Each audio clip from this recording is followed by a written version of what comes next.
सिर्फ 40 मिनट की उड़ान के बाद एक प्लेन 239 लोगों के साथ अचानक रडार से गायब हो जाए और फिर दुनिया का सबसे बड़ा सर्च ऑपरेशन भी उसका पता न लगा पाए। आखिर वो आसमान में ऐसा क्या हुआ जो ये राज 10 साल बाद भी बरकरार है। 8 मार्च 2014 को रात के 12:04 पर मलेशिया एयरलाइंस की फ्लाइट MH370 क्वालालंपुर एयरपोर्ट से बीजिंग के लिए टेक ऑफ तो करती है, लेकिन वह अपनी डेस्टिनेशन तक नहीं पहुंच पाती। आसमान में उड़ान भरने के कुछ ही देर बाद अचानक से यह प्लेन रडार से गायब हो जाता है। इसे ढूंढने के लिए दुनिया भर के एक्सपर्ट्स जुट जाते हैं, लेकिन दुनिया का कोना कोना छानने के बाद भी प्लेन और उसमें बैठे किसी भी इंसान का कोई अता पता नहीं चलता। किसी ने इस प्लेन के गायब होने के पीछे एलियंस का हाथ बताया, तो किसी ने पायलट द्वारा प्लेन को समंदर में क्रैश करने की थ्योरी दी, तो वही किसी ने इसे हाईजैकर्स की साजिश बताया।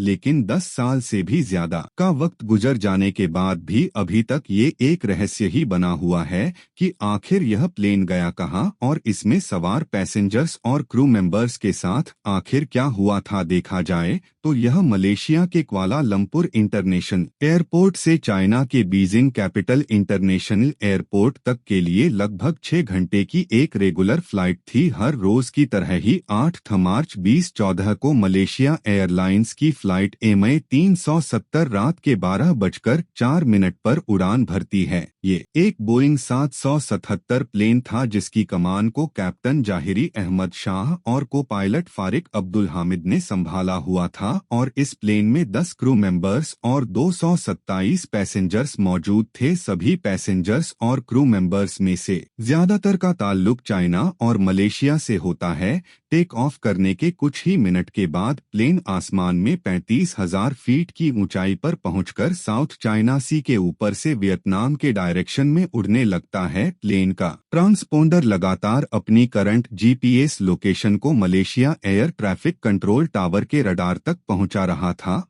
और अभी तक सब कुछ डेली रूटीन के हिसाब से ही हो रहा था। रात के 1:01 पर यानी 38 तक हवा में उड़ने के बाद flight MH370 Malaysian air space से निकलकर वियतनाम के एयर स्पेस में दाखिल होने वाली थी। अब इसके बाद प्लेन को मलेशिया की जगह वियतनाम के हो ची मिन कंट्रोल टावर से कांटेक्ट में रहना था। इसी वजह से क्वाला लंपुर का air traffic control captain Zaharie Ahmad Shah से कम्युनिकेट करके कहता है M370 का संगीत 12 ये एक डेली रूटीन का हिस्सा था और इस पॉइंट ऑफ टाइम तक सब ठीक था। मलेशियन ATC में रिकॉर्ड हुए इस मैसेज में कैप्टन की वॉइस लेवल में किसी भी तरह के तनाव का इशारा नहीं था, लेकिन अभी तक सब कुछ जो नॉर्मल होता है वह एकदम से अब नॉर्मल में बदल जाता है। थोड़ी ही देर में कुछ ऐसा होता है जो शायद किसी ने कभी सोचा भी नहीं था। किसी को नहीं पता था कि कैप्टन जाहिरी का यह गुड नाइट वाला मैसेज MH370 से रिसीव होने वाला आखिरी मैसेज होने वाला है।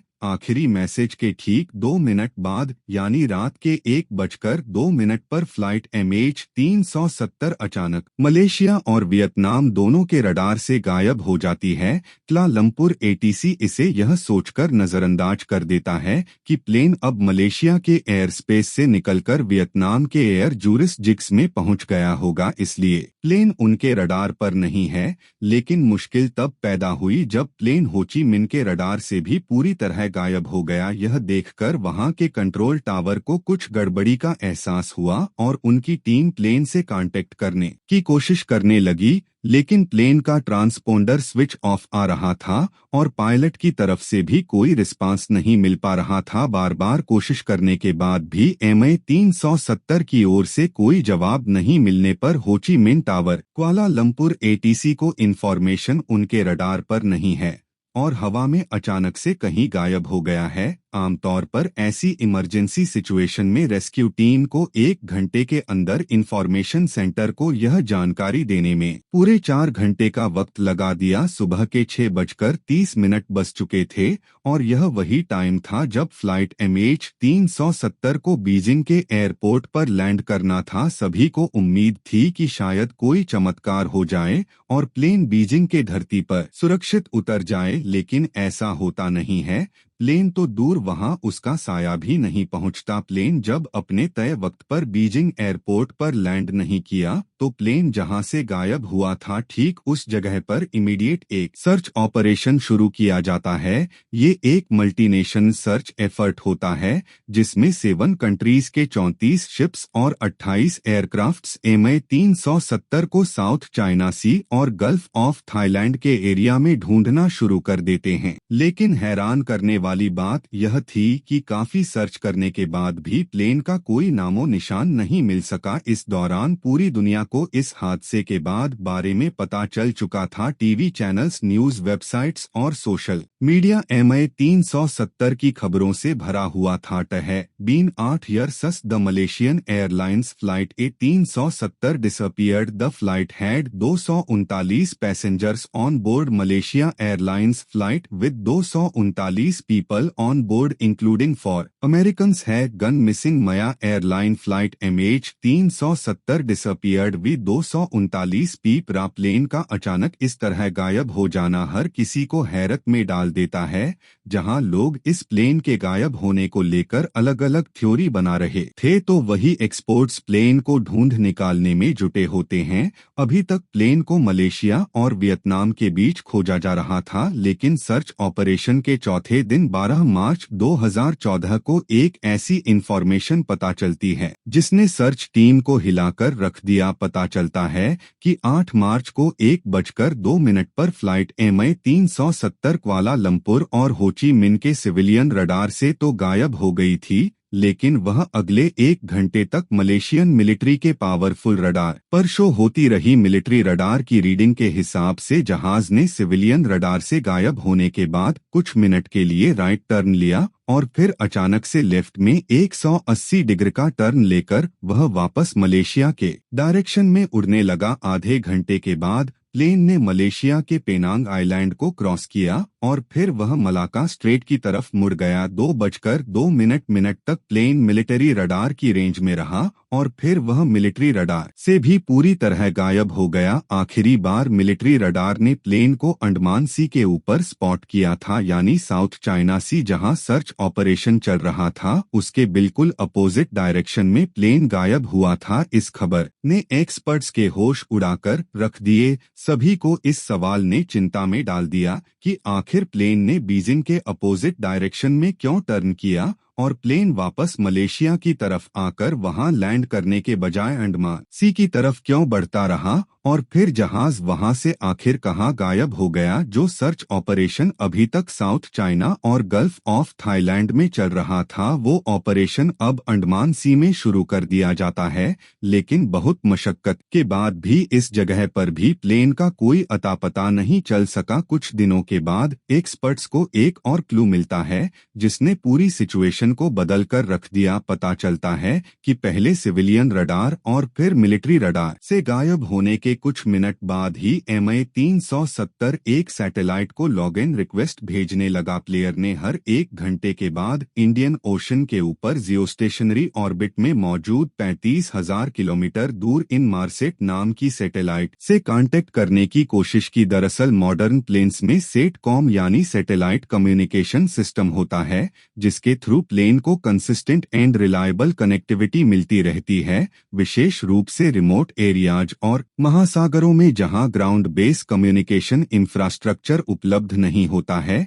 प्लेन हर कुछ देर पर सैटेलाइट्स को पिंग करके कनेक्टिविटी को मेंटेन रखता है जिससे ग्राउंड बेस कंट्रोल को रूटीन अपडेट मिलता रहे। अगर प्लेन का ग्राउंड रेडर और रेडियो सिस्टम से कनेक्शन ब्रेक हो जाता है तो उस केस में भी प्लेन सैटेलाइट से कनेक्ट करने की कोशिश करता है, या फिर अगर एयरक्राफ्ट कोई टेक्निकल इशू फेस करता है तो भी वो रिबूट होकर सेटकॉम से कनेक्शन बिठा सकता है। ऐसे ही किसी रीजन के साथ फ्लाइट MH-370 ने कई बार इनमार्सेट सैटेलाइट से कांटेक्ट करने की कोशिश की, लेकिन कांटेक्ट करने के अलावा प्लेन ने सैटेलाइट से ना तो अपनी लोकेशन साझा की और ना ही किसी डाटा को शेयर किया। इन्वेस्टिगेट इन्वेस्टिगेटर्स को सैटेलाइट से मिले लॉगिन डाटा से प्लेन की एग्जैक्ट लोकेशन का पता तो नहीं चला, लेकिन UK best air accidents investigation branch AAIB के एक्सपर्ट्स ने सैटेलाइट को रिसीव हुए सिग्नल्स की मदद से एक कैलकुलेशन की, जिससे प्लेन की अगली मूवमेंट का अंदाजा हो गया। पता चला कि मिलिट्री रडार से गायब होने के बाद प्लेन ने एक और बार टर्न लिया था और अगले 6 घंटों तक प्लेन उसी डायरेक्शन में इंडियन ओशन के ऊपर फ्लाई करता रहा। सुबह 8:01 पर प्लेन ने आखिरी बार इनमार्सेट सैटेलाइट से कांटेक्ट करने की कोशिश की थी, यानी पहली बार जब प्लेन को साउथ चाइना सी में ढूंढा जा रहा था। उस वक्त प्लेन आसमान में ही उड़ रहा था, लेकिन उसकी लोकेशन वहां से कोसों दूर थी। प्लेन ने 6 घंटों में 7 बार सैटेलाइट से कांटेक्ट करने की कोशिश की, लेकिन 8वीं बार कोई कांटेक्ट हो पाता उससे पहले ही प्लेन का फ्यूल खत्म हो गया और प्लेन इंडियन ओशन में ही कहीं क्रैश कर गया। एक्सपर्ट्स ने प्लेन की एग्जैक्ट लोकेशन का पता लगाने के लिए प्लेन और सैटेलाइट के बीच के डिस्टेंस और उनके कॉन्टेक्ट्स के टाइम को रिकॉर्ड कर लिया। इस पूरे डाटा की मदद से 7 ऐसे सर्कल सामने आए जो उस रात पर्टिकुलर टाइम पर MI 370 की लोकेशन को कवर करते थे। ये सर्कल्स सैटेलाइट हैंडशेक्स के नाम से भी जाने जाते हैं। प्लेन और सैटेलाइट के बीच पहला हैंडशेक रात के 2:02 पर हुआ था, तो भाई आखिरी सुबह 8:01 पर हुआ। इसलिए 7th सर्किल के एरिया में प्लेन के होने के ज्यादा चांसेस थे, लेकिन यह अकेला सर्किल इतना बड़ा था कि यह कजाकिस्तान से लेकर चाइना, इंडोनेशिया और ऑस्ट्रेलिया को कवर करते हुए लाखों स्क्वायर किलोमीटर के समुद्रों को घेरे होता है। इतने बड़े एरिया में प्लेन को ढूंढना लगभग नामुमकिन था, इसलिए एक्सपर्ट्स ने प्लेन की स्पीड, फ्यूल और बाकी सभी फैक्टर्स को कंसीडर करते हुए आखिरी सर्किल पर एक शेडेड एरिया आइडेंटिफिकेशन के अनुसार प्लेन सदर्न इंडियन ओशन के अंदर ऑस्ट्रेलिया के 2000 किलोमीटर साउथ वेस्ट में इस 7th आर्क के एरिया में ही कहीं हो सकता था। इस आर्क को डिफाइन करने के बाद सर्च जोन थोड़ा नैरो जरूर हो गया था, मगर ये 7th arc southern Indian ocean के एक ऐसे हिस्से में है जिसे पहले कभी ज्यादा एक्सप्लोर नहीं किया गया। इंसान ने कितनी भी तरक्की कर ली हो, साइंस और टेक्नोलॉजी कितनी ही एडवांस क्यों ना हो गई हो, लेकिन सच तो यही है कि अभी तक हम समुद्र के केवल 5% हिस्से को ही एक्सप्लोर कर पाए हैं। इस सच को जानते हुए भी MH 370 को ढूंढना बहुत जरूरी था। जब तक प्लेन और उसका ब्लैक बॉक्स नहीं मिल जाता, तब तक प्लेन के गायब होने की वजह का पता नहीं चल पाता। इसलिए पुअर वेदर और डेंजरस लोकेशन के चैलेंज के बावजूद लाखों स्क्वायर किलोमीटर के समुद्री हिस्से को घेरे हुए 7th आर्क में दुनिया का सबसे बड़ा और सबसे महंगा सर्च ऑपरेशन शुरू किया गया। यहाँ पहला ऑपरेशन 18 मार्च 2014 को शुरू हुआ, जिसमें एयरक्राफ्ट और शिप्स के जरिए 6 हफ्तों तक ओशन का करीब 4.5 मिलियन स्क्वायर किमी का एरिया सर्च किया गया। लेकिन इतने बड़े एरिया में सी के सरफेस पर कहीं भी प्लेन का कोई भी नामो निशान नहीं मिल सका। इसलिए 28 अप्रैल 2014 को पहला सर्च ऑपरेशन बंद कर दिया गया। इसके बाद डीप ओशन सर्च को कंडक्ट किया गया ताकि फ्लाइट 370 को समुंदर के अंदर खोजा जा सके। अंडर वाटर सर्च के टाइम पूरे सी फ्लोर को कई महीनों तक स्कैन किया गया, लेकिन प्लेन मिलना तो दूर, एक भी ऐसा क्लू नहीं मिला जिससे प्लेन के वहां होने का पता चल सके। 29 जुलाई 2015 को यानी फ्लाइट MI 370 के गायब होने के करीब 17 महीनों के बाद एक ऐसी खबर सामने आई जिसे सुनने के लिए सभी के कान तरस गए थे। मडगास्कर के ईस्ट में सिचुएटेड आइलैंड ऑफ रियूनियन के किनारे पर वहां के लोकल्स को 2 मीटर का एक मेटलिक टुकड़ा मिलता है। ये टुकड़ा उसी मिसिंग प्लेन का हिस्सा होता है जो प्लेन से टूटकर समंदर से तैरते हुए वहां आ पहुंचा था। बोइंग के लिए इन पार्ट्स को बनाने वाली company Airbus defence and space ने उस टुकड़े पर लिखे सीरियल नंबर्स और डेट से कंफर्म किया कि यह टुकड़ा MH 370 का राइट फ्लैप ऑन ही है। इस डिस्कवरी से यह तय हो चुका था कि MH370 ने सदर्न इंडियन ओशन में ही कहीं क्रैश किया है। इसके बाद ऐसे 30 से ज्यादा आइटम्स पाए गए, जिनमें से लगभग 22 पीसेज को ब्लेन गिब्सन नाम के इंडिपेंडेंट सर्चर ने डिस्कवर किया। लेकिन सभी पाए गए आइटम्स में से केवल 3 आइटम्स को ही इंस्पेक्ट करके कंफर्म किया गया कि वह MH370 का हिस्सा है। सर्च ऑपरेशन इस दौरान लगातार जारी रहा। 7th आर के एरिया में मल्टीबीम सोनार और साइड स्कैन सोनार के इस्तेमाल से MH370 की खोजबीन होती रही, लेकिन 2017 में 1,20,000 स्क्वायर किमी के सी फ्लोर की अच्छी तरह से स्कैनिंग करने के बाद अंडर वाटर सर्च ऑपरेशन को भी बंद कर दिया गया। 3 साल के एफर्ट्स और सैकड़ों मिलियन डॉलर्स खर्च करने के बाद भी कुछ टुकड़ों के अलावा ना तो प्लेन मिला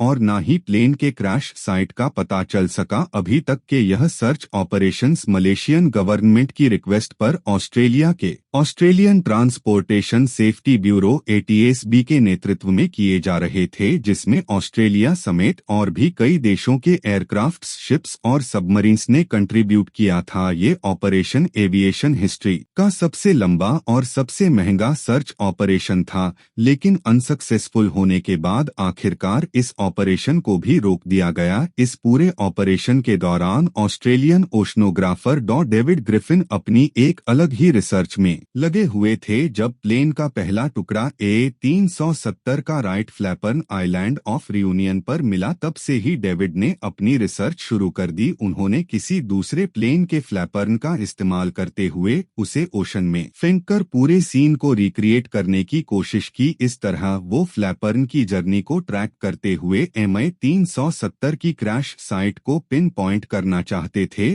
उन्होंने इस एक्सपेरिमेंट के जरिए ड्रिफ्टर डाटा का इस्तेमाल करते हुए उस पिन पॉइंट लोकेशन को डिस्कवर कर लिया, जहां से MH370 के फ्लैपर्न ने आइलैंड ऑफ रियूनियन तक पहुंचने में 500 दिन का समय लिया था। ये लोकेशन सदर्न इंडियन ओशन में 7th आर्क के एरिया के अंदर ही 35 डिग्री साउथ में थी। अंडर वाटर सर्च के दौरान यह 35 डिग्री साउथ वाली लोकेशन को चेक नहीं किया गया था। इस वजह से डॉ डेविड ग्रिफिन की इस थ्योरी के बाद बहुत उम्मीद लगाई जाने लगी कि क्रैश प्लेन इसी जगह पर हो सकता है, लेकिन मलेशिया और ऑस्ट्रेलिया द्वारा सर्च ऑपरेशन अब तक बंद किया जा चुका था, जिस वजह से डेविड की पिन पॉइंट लोकेशन पर कोई खोज भी नहीं हो सकी। लेकिन एक साल बाद 2018 में ओशन इंफिनिटी नाम की एक अमेरिकन मरीन रोबोटिक्स कंपनी सामने आई, जिसने MH370 को खोज निकालने का चैलेंज लेते हुए मलेशियन गवर्नमेंट के साथ एक कॉन्ट्रैक्ट साइन किया। इस कॉन्ट्रैक्ट के हिसाब से ओशन इंफिनिटी अगर प्लेन को 90 दिनों के अंदर खोज निकालती तो मलेशियन गवर्नमेंट द्वारा उन्हें $70 मिलियन तक की फीस दी जाती। लेकिन अगर वो इंफिनिटी प्लेन को ढूंढने में असफल रही तो उसे कोई भी फीस न देने की बात तय हुई। इससे पहले ऑस्ट्रेलियन ATSB का सर्च ऑपरेशन फेल हो चुका था। इसके बावजूद पूरा रिस्क लेते हुए ओशन इंफिनिटी ने अपना सर्च ऑपरेशन शुरू किया। इनके पास बहुत ही advanced under water surveillance vehicles थे, जिनकी मदद से इन्होंने ओशन के फ्लोर की अच्छी तरह से मैपिंग करना शुरू किया। इस बार ओशनोग्राफर डॉक्टर डेविड ग्रिफिन का बताया गया 7th आर्क में 35 डी साउथ का एरिया भी चेक किया गया। 1,12,000 स्क्वायर किमी के ओशन फ्लोर को सर्च करने के दौरान ओशन इंफिनिटी को अपने एडवांस इंस्ट्रूमेंट्स के जरिए समंदर के अंदर बड़ी बड़ी चट्टानों से लेकर वोल्केनो तक मिले, लेकिन अगर कुछ नहीं मिला तो वो थी MH370। 5 महीनों की मशक्कत के बाद वो इंफिनिटी का ये ऑपरेशन भी फेल होकर बंद हो गया। एक और जहां MH370 को ढूंढ निकालने में एक के बाद एक कई सर्च ऑपरेशंस नाकाम हो रहे थे, तो वहीं इन सब के बीच सोशल मीडिया पर इस प्लेन को लेकर नई नई थ्योरी बन रही थी। सभी उलझनों को दूर करने के लिए मलेशियन पुलिस अपनी एक अलग इन्वेस्टिगेशन शुरू कर देती है,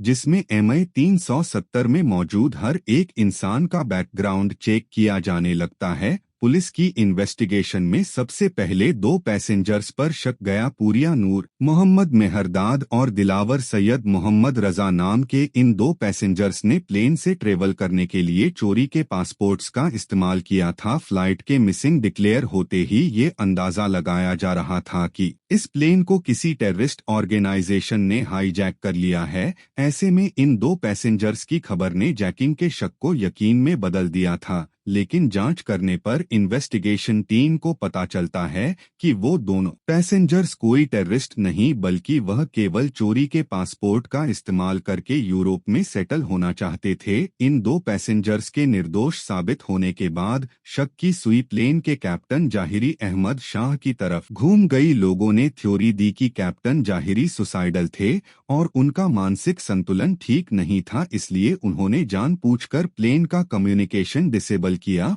और प्लेन को समुद्र में ले जाकर क्रैश कर दिया। कैप्टन जाहिरी पर शक तब और पुख्ता हो गया जब उनके घर से इन्वेस्टिगेशन टीम को फ्लाइट सिमुलेटर मिला जिस पर जो पाथ ड्रॉ किया गया था वो काफी हद तक MH 370 के पाथ से मैच करता था। इस खबर के बाहर आने से लोगों को लगने लगा कि कैप्टन ने ही इस प्लेन को हाईजैक किया होगा, लेकिन इस बात को भी महज एक अफवाह बताते हुए मलेशियन एयरलाइंस के ऑफिशियल्स ने सिरे से नकार दिया। मलेशियन एयरलाइंस के अनुसार 53 साल के कैप्टन जाहिरी अहमद शाह एक बहुत ही रिस्पेक्टेड इंडिविजुअल और एक्सपीरियंस पायलट थे जिन्होंने अपनी जिंदगी के 18,000 घंटे फ्लाइट उड़ाते हुए गुजारे थे। वो अपनी पत्नी और 3 बच्चों के साथ खुशी खुशी जिंदगी जी रहे थे। वहीं उनका बैकग्राउंड चेक करते वक्त पुलिस को ऐसा कुछ भी नहीं मिला जिससे उन्हें दोषी माना जा सके। इसके अलावा प्लेन के अपने रास्ते से भटकने और फिर गायब होने के पीछे तीसरी थ्योरी सामने आती है। माना जाता है कि प्लेन जब वियतनाम के एयरस्पेस में एंटर कर रहा था उस वक्त पायलट ने प्लेन में किसी टेक्निकल मालफंक्शन को नोटिस किया। सीरियस इशू होने की वजह से पायलट ने प्लेन को बीजिंग की जगह मलेशिया में ही लैंड करने का सोचा, इसलिए वहां से 180 डिग्री का लेफ्ट टर्न लेकर प्लेन वापस मलेशिया की ओर उड़ने लगा। लेकिन इससे पहले कि प्लेन मलेशिया के किसी एयरपोर्ट पर लैंड कर पाता, प्लेन में इलेक्ट्रिकल फायर हुआ और प्लेन के ट्रांसपोंडर ने काम करना बंद कर दिया। आग लगने से प्लेन के अंदर ऑक्सीजन की कमी होने लगी और पैसेंजर समेत क्रू और पायलट सभी बेहोश हो गए। इस वजह से पायलट और उनका क्रू इस बात से अवेयर ही नहीं था कि प्लेन कैसे और कहां जा रहा है। प्लेन उनके कंट्रोल से बाहर होने के बाद ऑटो पायलट पर चलने लगा और तब तक उड़ता रहा जब तक फ्यूल खत्म नहीं हो गया। फ्यूल खत्म होने के बाद प्लेन इंडियन ओशन में क्रैश कर गया। जहां इस थ्योरी को कुछ हद तक एक्सेप्टेंस मिलती है तो वही कुछ थ्योरी के हिसाब से MH 370 क्रैश ही नहीं हुआ था। गुजरते वक्त के साथ MH 370 के गायब होने को लेकर नई नई थ्योरी बनती गई। कई सर्च ऑपरेशंस हुए लेकिन प्लेन का कोई सुराग नहीं मिल सका। हालांकि 2022 में एक ब्रिटिश रिटायर्ड संगीत एरोस्मिथ की वीक सिग्नल प्रोपेगेशन रिपोर्ट यानी WSPR के डेटा एनालिसिस के जरिए उन्होंने प्लेन की एग्जैक्ट लोकेशन का पता लगा लिया है। हैरानी की बात यह है कि रिचर्ड ने जो लोकेशन बताई वो भी इंडियन ओशन के उसी 7th आर्क के एरिया में मौजूद है जहां सालों तक सर्च ऑपरेशन किया जा चुका है। पर यहाँ रिचर्ड का मानना है कि समुद्र में 4000 मीटर नीचे अगर उनकी बताई गई पिन पॉइंट लोकेशन पर सर्च किया जाए तो प्लेन का मलबा मिल सकता है। लेकिन मलेशियन अथॉरिटीज ने रिचर्ड के एनालिसिस को कंसीडर न करते हुए फिर से कोई सर्च ऑपरेशन स्टार्ट करना जरूरी नहीं समझा। इस तरह 10 साल बीतने के बाद भी अभी तक एग्जैक्टली यह नहीं पता चल पाया है कि आखिर 8 मार्च 2014 की रात MH 370 के साथ क्या हुआ था। दुनिया भर के एक्सपर्ट्स और एडवांस टेक्नोलॉजी के द्वारा MH 370 के डिसअपीयर्ड स्टेटमेंट्स और सालों से हो रही इन्वेस्टिगेशंस के बीच सबसे ज्यादा परेशान और दुखी विक्टिम्स की फैमिलीज को ही होना पड़ा। यह पहली बार था जब बिना किसी एविडेंस के केवल अम्पन के बेस पर 239 लोगों को मृत घोषित कर दिया गया। क्वालालंपुर से निकलने और लगभग 40 मिनट के लिए सही दिशा में उड़ने के बाद MH 370 में आखिर क्या हुआ था, इसका असली सच उस फ्लाइट और उसमें सवार उन 239 लोगों के साथ ही लुप्त हो